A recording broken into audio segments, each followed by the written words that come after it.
It's time for another little fly-by-night story, the sort of thing that the Spectrum is filled with. A big playground back in the day populated by not only those who'd become industry lifers, but those who are somewhat idiosyncratic, those who are just screwing around, and those who'd come in, stay for a little while, but then go off and do other things for whatever reason. The world of the Spectrum was like the Wild West, a ragtag mishmash of all sorts of people who decided to flirt with the system for whatever reasons, attracted to how cheap it was, and how easy it was to pick it up and just start coding. That was the origin of a lot of those bedroom coders people always refer to. They come in, make a smash, and suddenly find themselves in the money.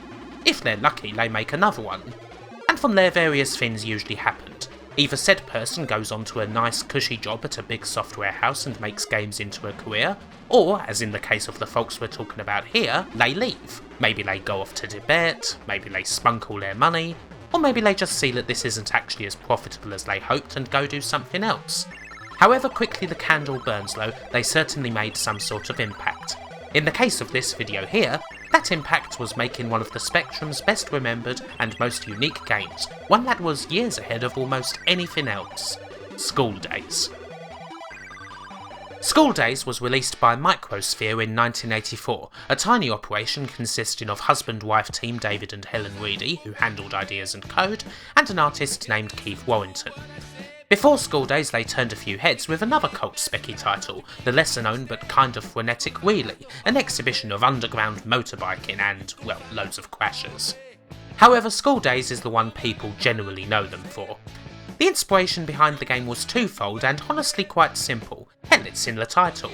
Dave Reedy wanted to make a game based around his school days. He wasn't inspired by anything else out there, by all accounts he didn't play much of other people's games. It was almost just a bit of fun.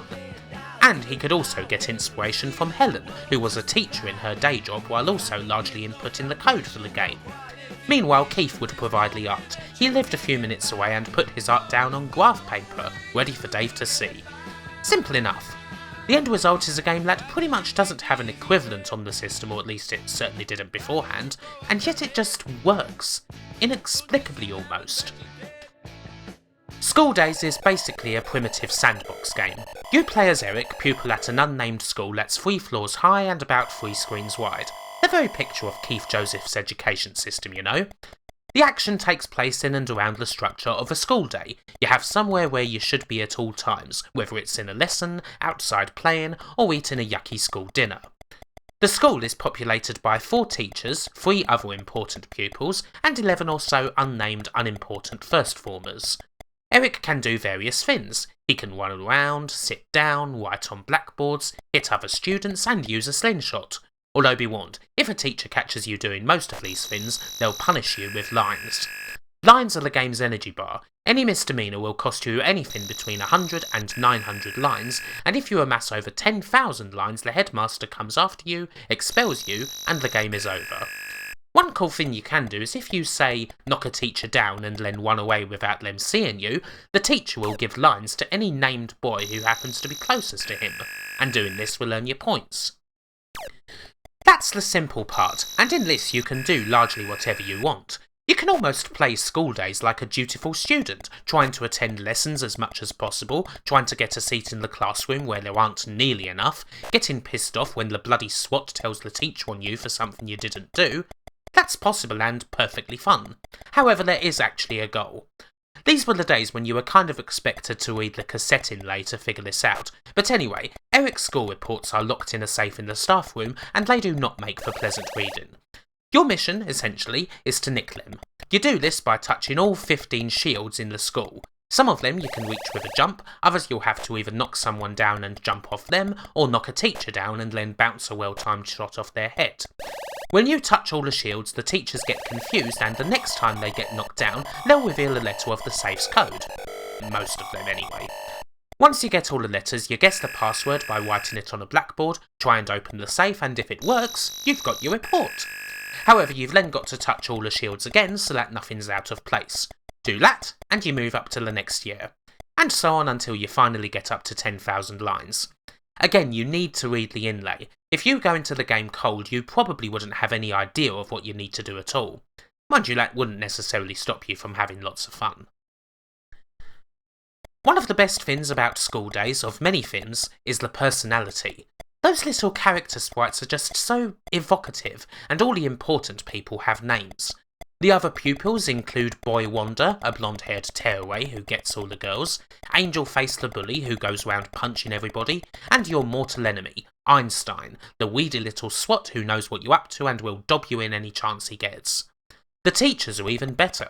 Mr. Wivet of Geography, who you know is down with the kids because he doesn't tuck his shirt in.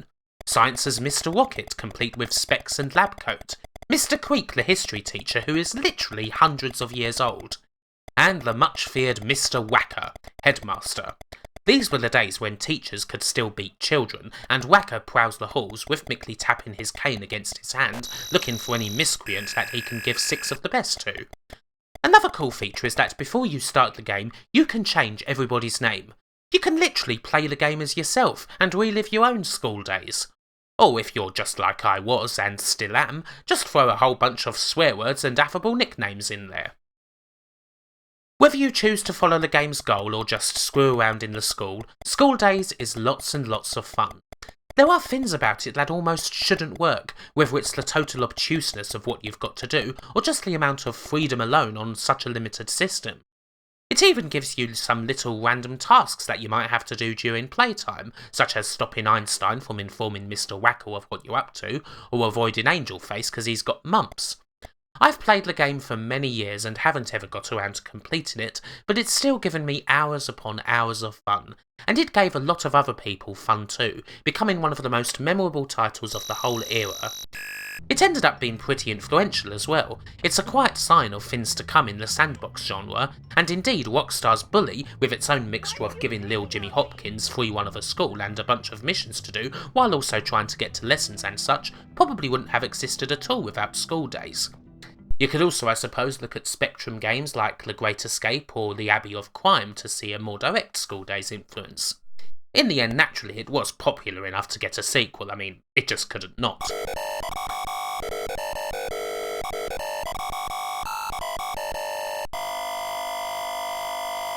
"1985's Back to School is actually quite a nice sequel as it goes. It doesn't do much screwing around with a winning formula, but instead makes it a lot bigger and better. Not only is the game longer with even more obscure tasks to complete, but there's plenty more stuff you can do as well. You can even get on your bike and ride to the girls' school just across the way, which can actually be quite useful. Eric's girlfriend Hayley is there, and she'll agree to do some of your lines if you give her some flowers in return. While things look the same, the Hitler Shields approach has largely gone in favour of puzzling, as you go on a hunt for items that'll help you progress, such as a water pistol or some mice. I never really had much luck trying to solve any of these, but as a place to screw around in, it's just wonderful. There's so much to see and do. A couple of the more annoying things about the first game have also been fixed. Sort of, anyway. Eric won't get knocked off his chair in lessons now, although this is actually a bug. The environment is double the size, with 2 schools to play around in, and some of the other additions kind of make sense.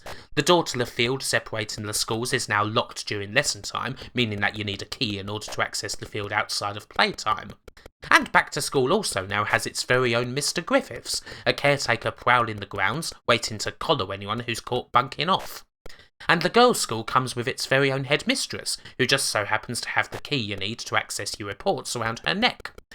Some of the other puzzles also involve amusing things like knocking out the janitor, or getting teachers pissed on Sherry.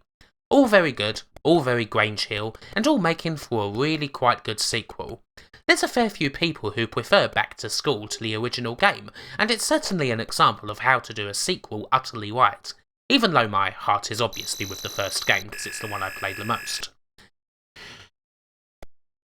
Microsphere even took the formula into a wholly different type of game that ended up being another winner, 1986's Contact Sam Cruise. School's out this time around. Instead, this game takes place in an unspecified 1930s American city, and you're a private detective. It's a more linear game in some ways than Skool Daze was, and quite esoteric. I can't think of many games designed this way, where oftentimes you're prowling around buildings, only visible through the windows in classic noir style, before finding yourself in the one place and getting chucked off a building.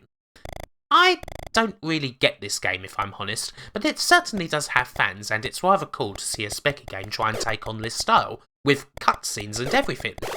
In fact, it's hard to think of any Microsphere game that wasn't celebrated in some way or another. I don't think they ever released a single stinker. However, that didn't turn out to be enough. 1986 was kind of a tough time for the Specky. The Sinclair name was sinking due to a series of questionable products over the previous couple of years. The Sinclair QL was the first misfire, a business-minded computer that ignored how most people who bought Spectrums bought them to play games, and they couldn't hope to compete with IBM on this front. There was the TV-80, a flat CRT pocket television, sank like a stone. And of course, there was the Sinclair C5, an electric moped that was, in some quarters, described as a death trap on wheels destined to be crushed under the wheels of the nearest lorry. Even the new and improved Spectrum, the 128K, was stricken with a delayed launch and a reluctance to adopt from people who didn't see the point of switching to the new model. Sir Clive Sinclair, the company's guiding light, he who kneeled in front of the Queen solely based on the Specky's success, had developed the reverse Midas touch, and everything he touched turned to shit. The company, and by extension himself, lost tons of money. He was always quite baffled by the Specky's success as a games machine when he saw it as business oriented, and the total lack of quality control on the software front meant that tons of utter shit was sold, eroding consumer confidence like a pubic hair in a Big Mac. By 1986 it was all too much for things to go on, and the Sinclair brand name and Spectrum computers were sold to Alan Sugar's Amstrad. A quick visit to the boardroom for Sir Clive likely followed soon after.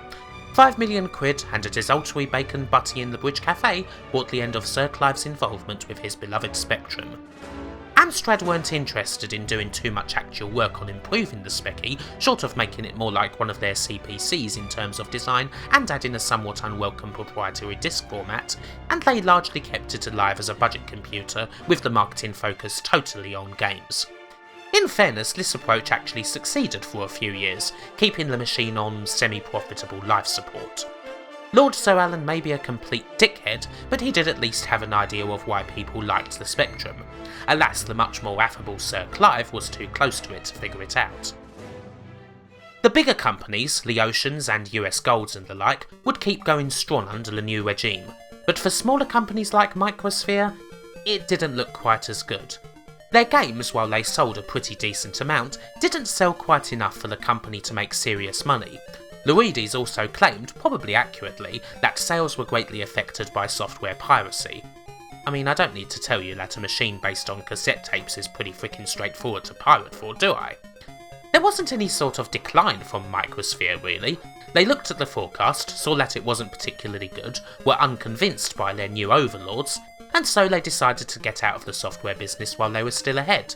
Most of their titles would still live on in the budget world, available for £3 from your local corner shop or John Menzies or whatever, which naturally is how I first found Skool Daze. Dave Reedy rarely gives interviews, but he and Helen haven't followed the world of gaming since. He was somewhat surprised to learn how influential and celebrated Skool Daze ended up being. Keith Warrington, in a somewhat ironic move, ended up becoming a teacher. Officially, this is where the story of Microsphere and Skool Daze finishes, but there is a neat little epilogue. There has existed for a long time a community that specialises in remaking and updating old computer games just for the fun of it and for the love of the machine, and quite a few of them concentrate on the Specky. They certainly aren't all good, far from it, but in 1999 a small team released one of the best retro remakes of them all, Class of 99, a brand new update on the classic Skool Daze formula. And unlike a lot of these games, you can still play it without much trouble on modern PC systems. So just for a little bonus, let's have a look at it. Generally these retro remakes don't differ much from the original in terms of gameplay, and Class of 99 is no exception. You've still got the Skool Daze structure, only you now have a week to get rid of those damn reports, and you actually get to go home. Quite a relief for the students, I'm sure you'll agree. Gone are the days when they were just stuck in school forever and ever. You still need to hit all the shields, and there's still a password to figure out at the end, but the school is a fair bit bigger than the first one, with a lot more pupils and around about double the teachers. But still, all the old faces have returned. Mr. Acker even has a cane still, which is kind of anachronistic in '99, but never mind. The graphics have been updated very nicely. They're certainly a bit more modern, but it comes off as a nice mix between more faithful specky sprites and a decently made indie game of the period.